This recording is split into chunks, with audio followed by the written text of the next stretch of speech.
Welcome back, folks. A quick recap for yesterday's picks. We managed to win 3 out of our 5 picks from yesterday's video. We did add a late pick and a parlay into the mix. Unfortunately, neither managed to win. If you stuck with our original picks, you came out with a small profit. If you included our late pick, it will have resulted in a small loss. Either way, it barely affects out balance.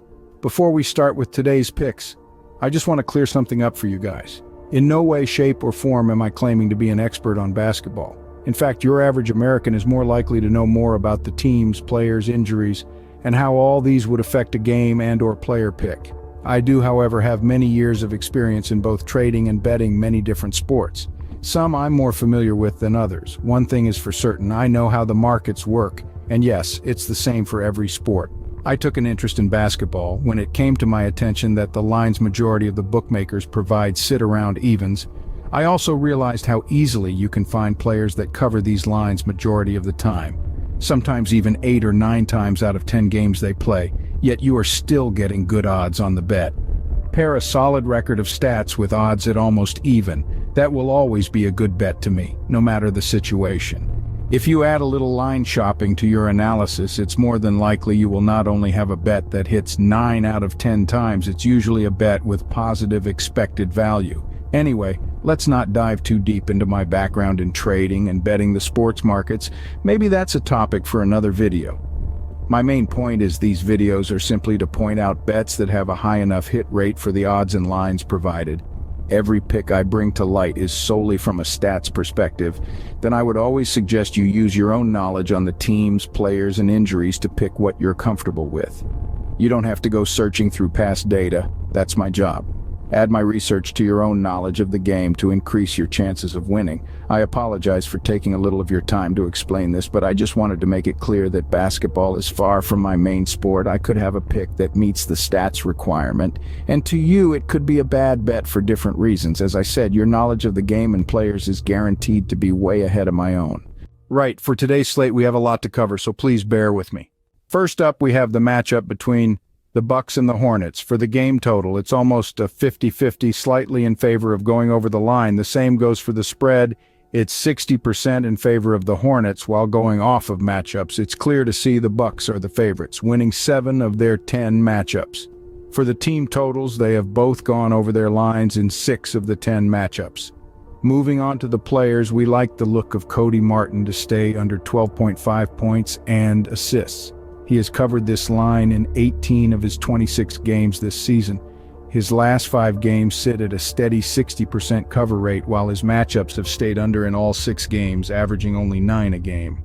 Now let's take a look at the Jazz and Magic game. Utah's spread at +5 has covered in 4 out of 5 matchups. Their money line also hits 60% of the matchups. For the game totals, the line of 222 is favoring the under also 60% of the time. For the team total, Magic have stayed under their line in 80% of matchups, while the Jazz line has covered the same amount, but for the over team total. We have no player pick for this game. We didn't like the way the stats were looking. So let's dive into the game between the Hawks and the Nets. The over 223.5 game total, as well as Nets money line, hits in 6 or 7 of their 9 matchups. The spread line sits at almost 50-50.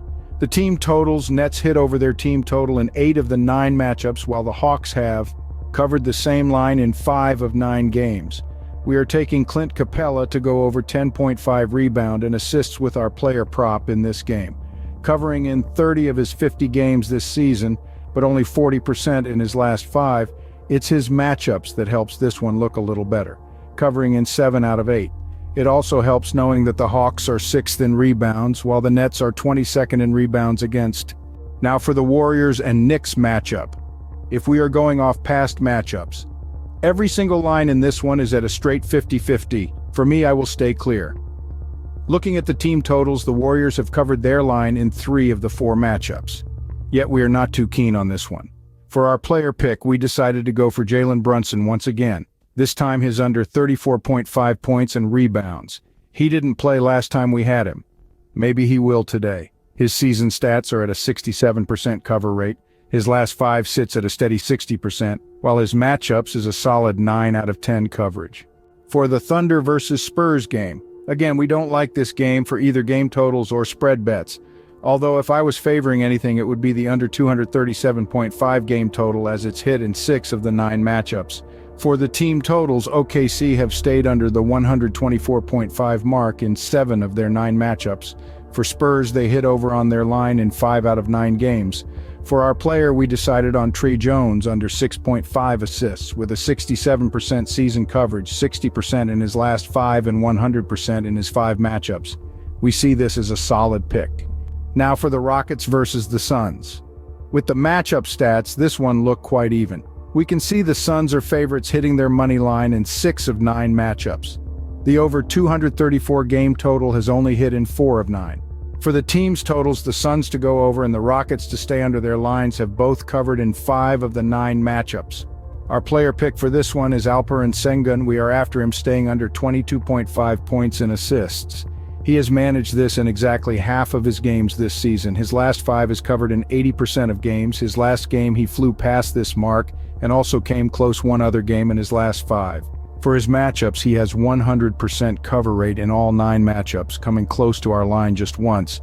He's averaging only 16.7 in these matchups. Our next game is between Heat and Nuggets. Denver's money line has hit in 8 of the 9 meeting between the two. Yet the game totals and spread markets are at an even percentage. Unless looking at -4.5 for the Nuggets, this covered nearly 80% of the time. For the team markets, we suggest staying clear, as it's a 50-50 for both teams on both outcomes. For our player pick, Jimmy Butler to get over 4.5 assists. His season coverage is only at 44%.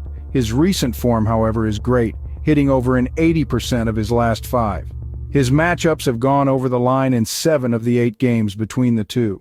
His recent form makes this pick look promising.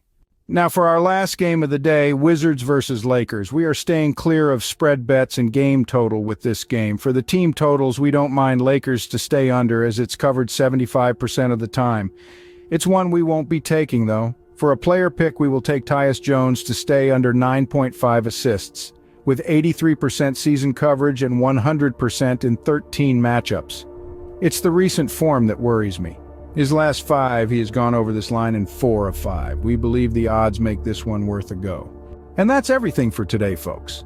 Remember, these picks are solely based on statistics. Picking the ones you only feel comfortable with is advised. Sports betting involves risks, and it's crucial to make informed decisions. These picks are based on analysis, but outcomes can be unpredictable. Best of luck with your bets, and we'll catch you in the next video.